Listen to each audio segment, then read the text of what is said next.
पूरा संसार तुम्हें दिखाई दे रहा है। अब संसार के अंदर हर जगह में दिखाई दूंगा। और अर्जुन ने जैसे देखा तो हर जगह भगवान ही दिखाई दिए। तब उसे वेदों की बात याद आई कि इदं सर्वदं ब्रह्म, इस संसार में परमात्मा ही सब कुछ है, ऐसा ज्ञान अर्जुन को हो गया।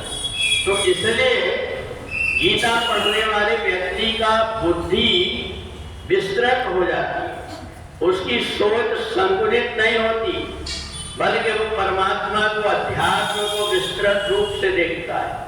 परमात्मा को एक जगह में बंधा हुआ नहीं देखता, परमात्मा को स्वतंत्र रूप से देखता है कि परमात्मा की सत्ता हर जगह है। ऐसा जब मन में आ जाता है तो उसके मन के अंदर भ्रम दूर हो जाता है। और इसलिए इसी भ्रम को दूर करने के लिए भगवान ने अपना विराट रूप दिखाया।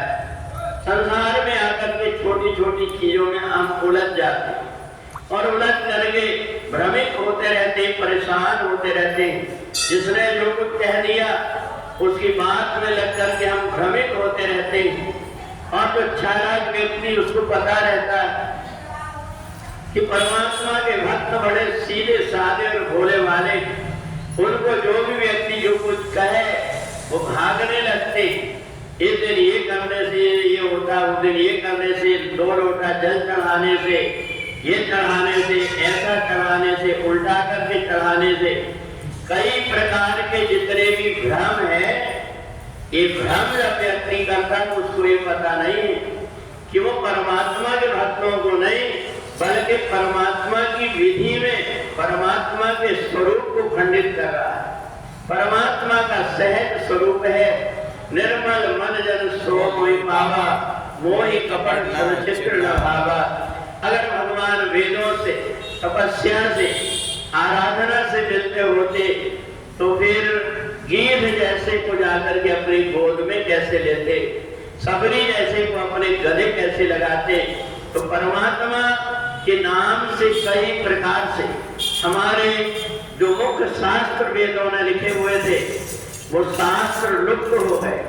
इसलिए दूसरे जो शास्त्र बने हैं उनमें कई प्रकार की त्रुटियां, उसमें मनुष्य के बीच में भेद बता दिया। इसलिए हमें ये समझ करके कि वेद कहते हैं कि हर जगह परमात्मा सब मम प्रिय, सब मम हो जाए जितने भी जीवात्मा है। तो इसलिए गीता का जो ज्ञान है हमें परमात्मा से जोड़ता है। और परमात्मा से जो व्यक्ति जुड़ जाता है उसके जीवन में परमात्मा के अतिरिक्त और कुछ नहीं होते। वही सोचता है मैं किस दिशा की तरफ मुंह करके बैठा हूँ, ये नहीं मैं परमात्मा की तरफ मुंह करके बैठा हूँ, मैं परमात्मा के पास बैठा हुआ हूँ।